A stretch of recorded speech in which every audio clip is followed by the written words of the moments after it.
Caner Universe, it's Caner Tip Tuesday, and today an important topic by request is how to make your cane training effective at home, especially if you do not have a warm body to train with. I'm Joe Robaina for American Cane Self-Defense. A warm welcome to those of you who are here for the first time. Welcome to the channel. Before you forget, go ahead and hit the subscribe button and that little bell icon so that you don't miss any future content. And right now, avail yourself of the #1 resource, regardless of whether you're brand new to the cane culture or you're an advanced instructor. You want to text the letters CCC, which stand for Cane Clarity Call. We're going to bring clarity to where you are right now, where you want to be, and how to fill in that gap with a step-by-step program that you can do right in the comfort and safety of home. You're going to text that to 305-745-7839. Let's jump right into this important topic, and that is, we get calls all the time. I live in XYZ. I don't have an ACSD coach over here. And how do I make my cane training effective because I don't necessarily have another warm body to work with? The first thing that you need to know is that that's totally fine, because thanks to today's technology, we can totally train and be effective and get that functional outcome right in the comfort of wherever you are. But you're going to need several things. The first thing that you're going to need is the actual blueprint.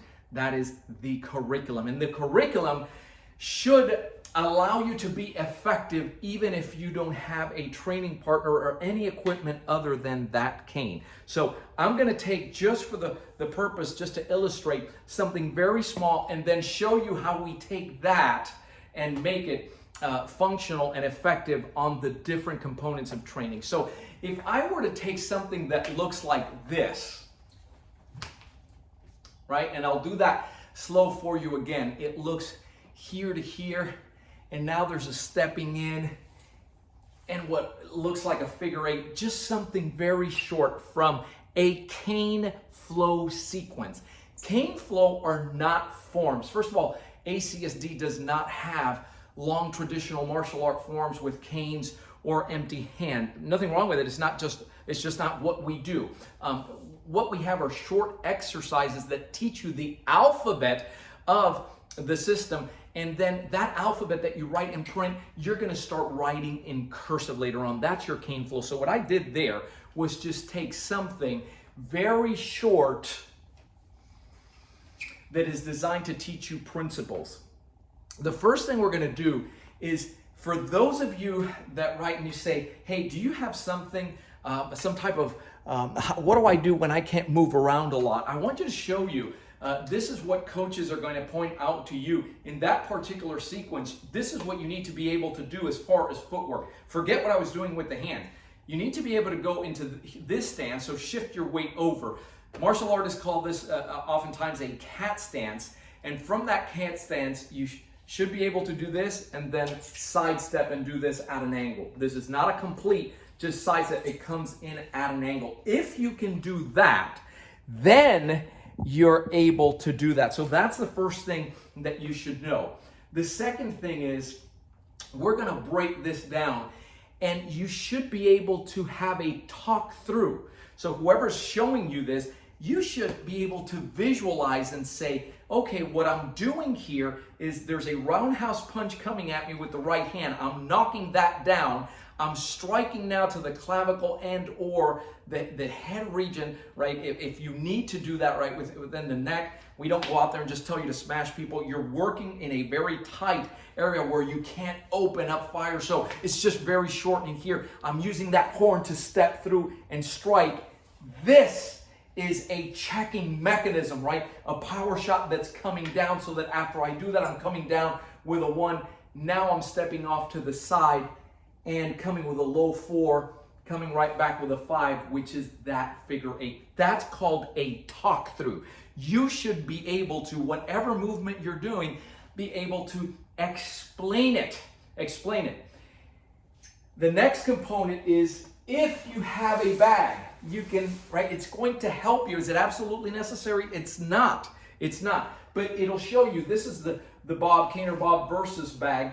And we get a question about this a lot. You can see the link to order it. If you order it from us, then we always throw in some goodies for doing that. But this is so that you can get a visual of what you're doing.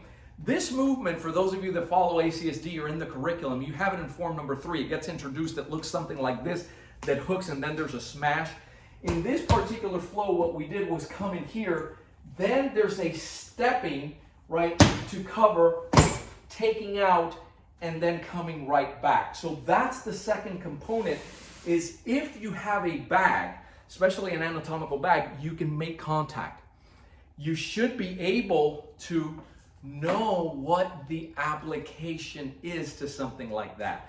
You're in close, I can't go off. She's coming with that roundhouse punch. I have to knock that down. It's on the radial aspect, right? That radial bone, I want to knock it down. Notice that I'm covering my head and I'm always moving. So if I move here, what if she's coming in to strike again? So quickly it comes in here.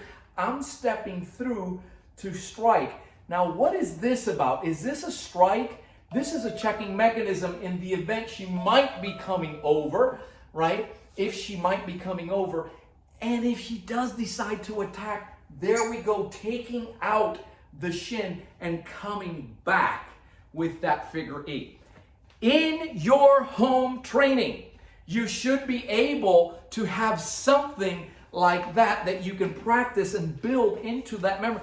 But then you have to have a coach, a set of trained eyes that explains to you step by step what it is you're doing. Oh yeah, and don't forget, if you're really going to go ACSD, then you have the empty hand translation to that. So that same movement that you did where you're coming in here, right? There is an empty hand translation to that, which is right in here, right? As you're coming in, there's a checking. If he decides to go again, if you tilt that a little bit, you're going to see that what you have to be able to do is just come up here and raise from here to here to take that out. And then it starts showing you that it's not just, right? It's not just what you're doing with the cane, but the cane has an empty hand translation. I asked for this little ACB, the American Cane Boxing cane. It's also known as the 32, right? It's 4 inches up below the standard, which is 36. It's a 32. It was designed specifically for that ACB curriculum. Why am I bringing this into the picture? Because it makes a part of home training as well. It can be very effective, particularly if you're in close quarters. Believe it or not, those 4 inches off the cane are saving a lot of TV screens. They're saving a lot of mirrors, right? And it saves you because mom's coming. If you break something, you better be able to take a shot to the head from mom. But look it up. It's very convenient, very popular. Do you absolutely need it? Nope. It's just one of the tools that can contribute to your cane at home practice. The best way, hands down, to get started today with cane training, believe it or not, is right in the comfort and safety of home with that Cane at Home 6-week challenge. As of this presentation, this communication, this message, in 2 weeks, June 7th, starts the next one. We're up to challenge forget what challenge we are right now. What is it? 108. We are in challenge 108 right now. And so, again, it all begins with texting CCC for that cane clarity call. Text it to 305-745-7839. I'm Joe Robaina for American Cane Self-Defense, showing you, letting you know, and giving you hope that yes, you can be effective learning at home with little equipment, and the only thing you're going to need is a cane, right? And so we're looking forward always to talk to you. Thank you always for the opportunity to serve. Keep caning. Stay safe.